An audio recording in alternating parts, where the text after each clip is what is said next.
Меня зовут Александр Танася, я project менеджер GIZ по Таджикистану. Но я работал с Конституционным судом Кыргызстана 3 года в качестве консультанта, так что я очень хорошо знаю и люблю этот суд.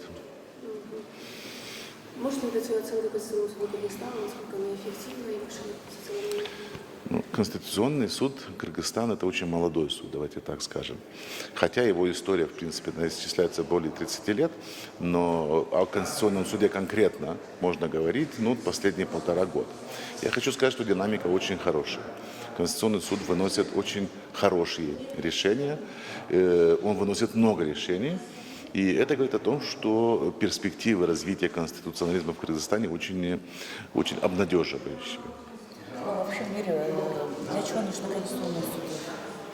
Основная роль конституционных судов для того, чтобы удалять из правового поля те нормы законов, которые противоречат Конституции.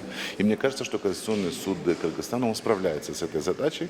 Это, конечно, не очень простая задача, потому что аннулировать политическую волю парламента, президента или правительства – это всегда сложный процесс, и не только в Кыргызстане. Во всем мире, естественно, есть определенные сложности с этим, но тем не менее суды, которые это делают, они обеспечивают нормальное функционирование всей системы сдержек и противовесов и системы разделения властей в государстве. Поэтому я всегда с большой надеждой смотрел на Кыргызстан в этом плане.